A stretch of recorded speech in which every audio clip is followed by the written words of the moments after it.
बेटी के पैदा होने के बाद सारा और राजू क्यों परेशान थे। भाग 2 दिन बाद डॉक्टर अतुल जैन ने फ़ोन करके राजू और सारा को अपनी नर्सिंग होम में बुलाया। आपकी बेटी की समस्या का पता चल गया। इसे मोबियस सिंड्रोम कहते हैं। डॉक्टर अतुल जैन ने राजू और सारा को बताया ये क्या होता है। सारा ने झट से पूछा। इसमें बच्चे का चेहरा एक स्थिर भाव वाले छठी व सातवीं कर्निकल नर्व की कमी होती है या ये नर्व अविकसित रह जाती है। छठी कर्निकल नर्व जहां आँखों की गति को नियंत्रित करती है, वहीं सातवीं नर्व चेहरे के भाव को सक्रिय करती है। अतुल जैन ने विस्तार से स्मिता के सिंड्रोम के बारे में जानकारी दी। इससे मेरी बेटी के साथ क्या होगा? सारा ने बेचैनी से पूछा। आपकी अस्मिता कभी मुस्कुरा नहीं सकेगी क्या? दोनों के मुंह एक साथ निकला। हैरत से राजीव और सारा के मुंह खुले रह गए। किस तरह हिम्मत बटोर कर सारा ने कहा, क्या यह एक लड़की बगैर मुस्कुराए जिंदा रह सकती है?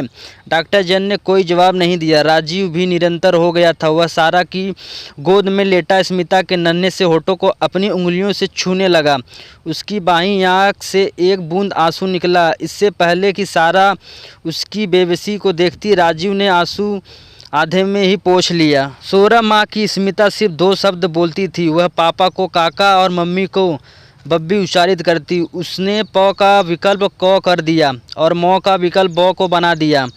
फिर भी राजीव और सारा हर समय अपनी नौकरी से फुर्सत मिलते ही अपनी स्मिता के मुंह से काका और बेबी सुनने को बेताब रहते थे। 6 साल की स्मिता अब स्कूल में पढ़ रही थी, लेकिन कक्षा में वह पीछे बैठती थी और हर समय सिर झुकाए रहती थी।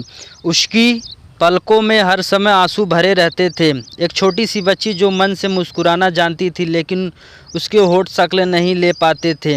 उस पर सितम ये कि उसके सहपाठी दबे मुंह से अंग्रेजी में स्माइलेस गर्ल कहते हैं।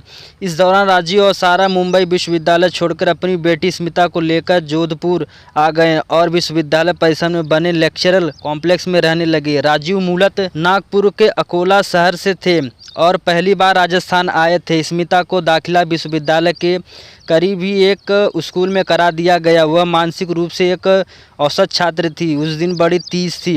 विश्वविद्यालय परिसर में तीज का उत्साह नजर आया। परिसर के लंबे चौड़े लान में एक झूला लगाया गया। परिसर में घूमने रहने वालों की छोटी बड़ी सभी लड़कियां सावन की गीत गाते हुए एक दूसरे को झुलाने लगी। स्मिता भी अपने पड़ोस की हम उम्र लड़कियों के साथ झूलना झूलने पहुंची, लेकिन आधे घंटे बाद वह रोती हुई सारा के पास पहुंची। क्या हुआ? सारा ने पूछा। मम्मी, पूजा कहती है कि मैं बदसूरत हूं क्योंकि मैं मुस्कुरा नहीं सकती। स्मिता ने रोते हुए बताया।